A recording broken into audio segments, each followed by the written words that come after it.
Hey everyone, I'm Stephanie, host and head bookologist here at the Get Literate podcast. I'm a book loving, notebook hoarding reader and writer on a mission to change lives one book and one notebook at a time. On this podcast, we explore the power of bookology. What's that? That's the study of books and reading and notebooks and writing mixed with mindful practices and creativity to create lives we love. Here, you'll find episodes exploring the reading and writing life and how they can make our actual lives better. You'll get book recommendations and notebooking prompts around particular themes, and you'll even hear from authors and special guests who can fuel our reading and writing hearts and help us take inspired action in our own daily practices. So, grab a notebook and your TBR list, and let's get literate.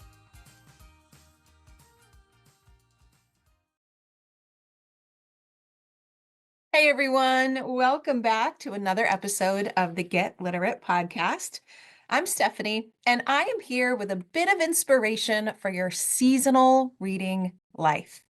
So I want to start the episode by asking you a question. Here it is. Have you winterized your reading life yet?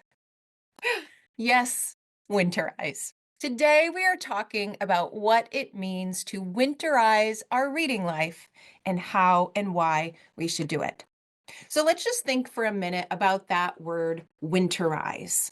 It's a verb, it's an action. To winterize means to make ready for winter, to make ready for winter use, or something that you're doing so that you or the thing you're talking about, winterizing, is especially resistant against winter conditions. Now, when we typically talk about winterizing things, perhaps you think about, especially if you live where I live in upstate New York, we've got to winterize a lot of things. For example, we have to winterize our car, right? We want to make sure that the oil is changed. You want to get that extra container of windshield wiper fluid, fill up your car, and have the rest of it in the trunk in case you need it. You often need to put a bit more air in your tires to accommodate the shrinking that happens in that cold weather. And you know you need a snow brush in the back seat or in the trunk. Right? That's how we winterize our car for the snowy weather here in upstate New York. Now, you can also think of winterizing your home in this season. Again, for me and where I live, it's keeping things warm on the inside. So I make sure that all of my windows are closed and locked, nice and snugly tight. We get loads of wood brought in so that we can use the fireplace. In some really drafty windows, maybe we get that plastic that you can tape on there and then blow dry it so it's nice and taut and clear and tight and it keeps out the draft. We buy extra weather stripping for our door because our Labradoodle, who is so impatiently scratching to get in, inevitably breaks it at least once a week. Now, you might also winterize yourself, right? We put the summer and spring clothes away, and out come the fall and the winter clothes, the winter jackets, the hats, the mittens, the scarves. Maybe you even change your personal routines. You've got a different moisturizer that you use. You start putting hand cream on all of the time. Maybe you eat different foods in the winter to keep yourself warm. This idea of winterizing, of creating proactive decisions to keep us safe and cozy and warm in this particular season, can be applied to our reading life too. So let's think about this winter season of reading. What does that mean for you? Now, the different seasons of reading, we may have some commonalities between them, but the overall idea is that we do all live in different places. We do all have different lives. We do all have different preferences. So a winter reading season might look different from one to the other. But overall, what I have found is that a winter reading season typically means cozier reading. The temperatures are getting colder outside. Whether yours actually get cold or not will depend on where you are. You may have more severe weather that literally keeps you stuck inside. and there are snow days and unsafe roads, so you're hunkering into your house for a while. It also means that the days are shorter and the days are darker. And so we often find ourselves inside our homes and settling in for the night a bit earlier than we might. And because of that, it may also mean that our emotional state is a bit different. It is darker. We do stay home more, and maybe we don't get out and get those connections that we typically have in other seasons. And there's a lot of research on the changing factors of mental health, particularly with people with seasonal affective disorder who need to really shore themselves up and be proactive during this time. So I thought it could be a fun episode to discover how we can winterize our reading lives. Get it ready for winter, protect against the hazards and the challenges of winter, and settle into a winter reading season that we really love and feels really good for us too. So to winterize your reading life, I'd like to offer a couple of suggestions in line with my framework that I use for building a reading identity. Technically, it's building a literate identity. So this framework works for building your reading life and your writing life. But today, I really want to talk about these three elements in relation to winterizing our reading life. And in that framework are three things. Three things you need to build a strong reading habit. Number one, you need reading habits, right? You can't have a strong reading life unless you are reading regularly. Number two, you need to read things that you want and love to read and are nourishing to you in this particular season. And that can be a season of life, or as we're discussing today, a season of the calendar. And the third element in my framework is communities.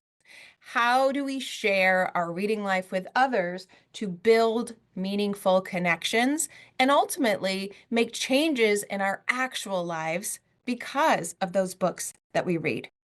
So today I want to offer a couple of concrete strategies to help you build your winter habits, your winter hearts, and your winter communities in relation to your reading life. So first things first, what is the first thing you could do to winterize your reading life? You can make a plan. Right? The best defense about something going wrong in the future is to make a plan for it today. Now, in this winter season, as I mentioned, the days feel shorter because things get darker earlier, and we often find ourselves in our homes a little bit more than in other calendar seasons. So one of the things I would love for you to think about in winterizing your reading life is asking yourself how you can take advantage of that. Now, I'm usually complaining against that. Oh, it's already too dark. Oh, it feels like the day's over. But you know what? That means you can hunker down with a good book sooner. So flip the script on how you might be thinking about these shorter, darker days and think about where you could add more reading. You know, research shows we only need 6 minutes to get the benefits, but if we get to 30 minutes of continuous reading, then we are really making an impact on our parasympathetic nervous system. So where could you find just one block of 30 minutes of reading throughout your week? Take a look at your calendar. Sit and imagine your typical winter routines. When do you get up? When do you go to bed? What about work? What about your commute? What events do you have? What do you do when you're at home? How could you condense some of those things? What's something you could let go of, like scrolling or Netflix, in order to find another half-hour block to read? So the reason I want you to plan ahead is because when we get in a rut, when we get a little bit frustrated or down or stuck inside or claustrophobic, right? We go to the easiest thing, which often is that horribly magnetic little device that can fit in our hands. And unless we're reading an electronic book on it, that kind of scrolling and reading does not support our mental health. Reading does. So, the first way to winterize your reading life is to make a plan of where you could find a couple of half-hour blocks or at least one half-hour block to make sure we're doing something soothing for ourselves. Now, in that block, I would like you to try my next suggestion for winterizing your reading life, which is to add a ritual. And given where I live, I want to add a warming ritual. So, lots of research shows that paying attention to our senses enhances our life, enhances our well being, and elevates any experience. So, if we are planning to winterize our reading life, there are very small things we can do in relation to our senses to make it a warmer or cozier or more enriched experiences.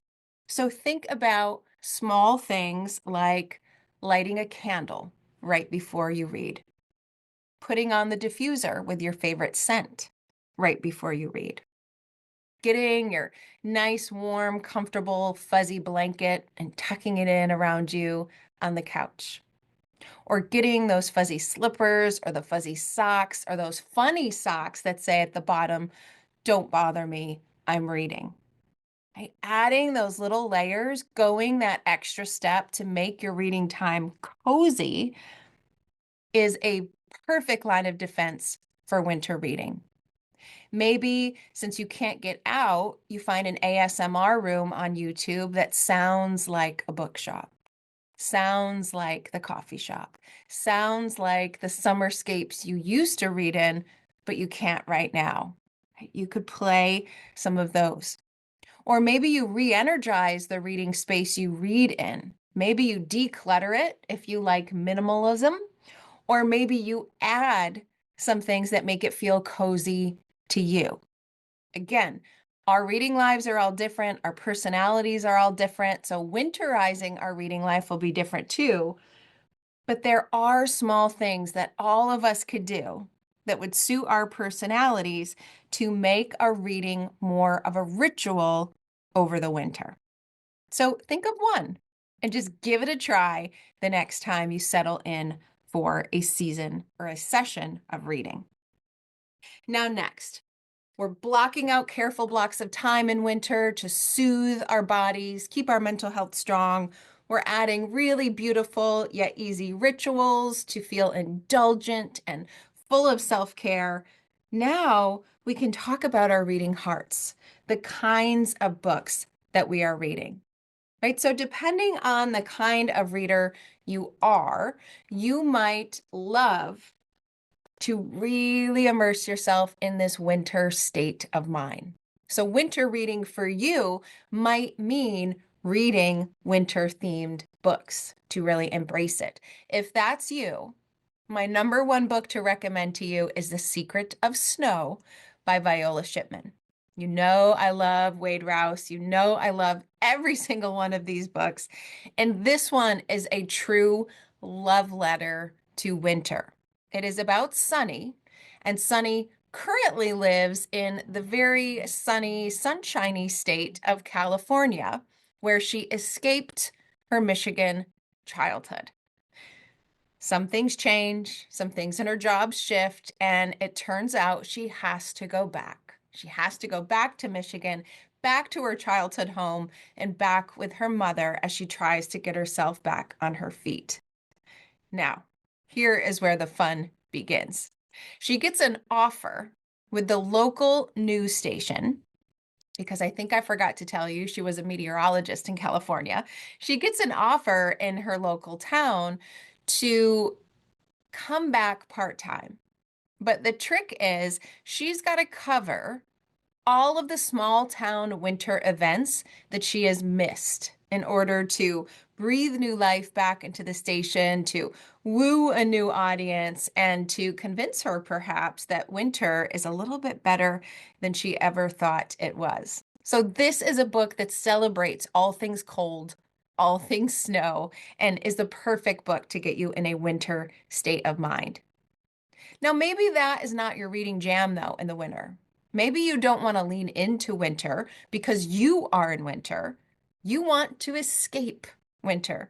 You want to read all of those beach reads. You want to go to a completely different part of the world that isn't cold and slushy and snowed in. So maybe you read The Bookstore on the Beach by Brenda Novak. This is a book that has those beachy vibes. It is a book that has book vibes. And it's also a book that has some mystery vibes that could really hold your attention during this reading season. So if winter's for you, I would go with Viola Shipman. If summer books are more your jam in the winter to escape, The Bookstore on the Beach by Brenda Novak could be for you.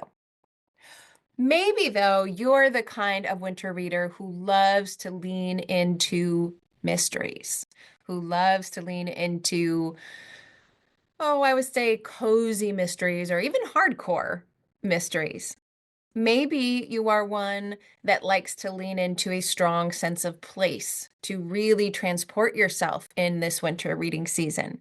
A book that I recommend to you is called A Cold and Lonely Place by Sarah Henry. Now, this book has special meaning for me because it takes place in the Adirondacks in New York.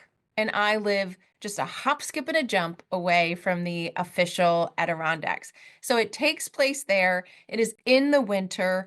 It is the winter carnival season in Saranac Lake, and there is a body found in that frozen lake. Now, this book tries to unravel everything that's going on as these new secrets and new tangles and new threads and all sorts of things come to life in this winterscape. So I would love for you to think about what your reading life, and more specifically, what your reading heart would want to read in this winter. And just read that. Just lean into it.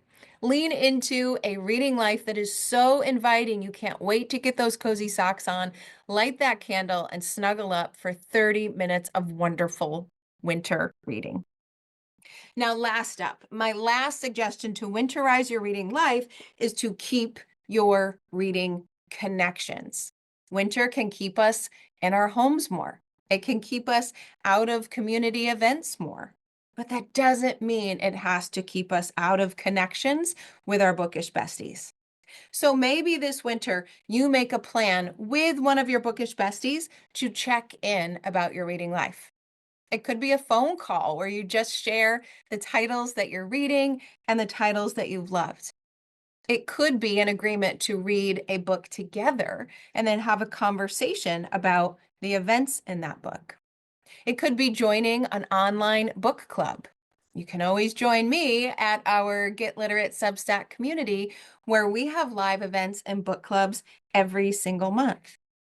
Maybe you put a date in your calendar to visit the library or the bookstore regularly, whether that's once a week, every other week, once a month during the winter season. It's an opportunity for you to get out and connect with other readers.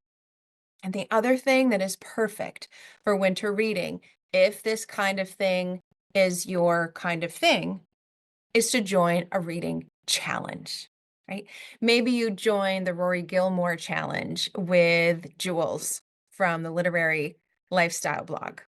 Maybe you go online to your favorite book blogger and you see what their reading challenges are. Maybe you join Pop Sugar's reading challenge or Book Riot's reading challenge. Book challenges, reading challenges, I understand their purpose and I do enjoy them, but I don't necessarily participate in them because I want every book I read to be for me.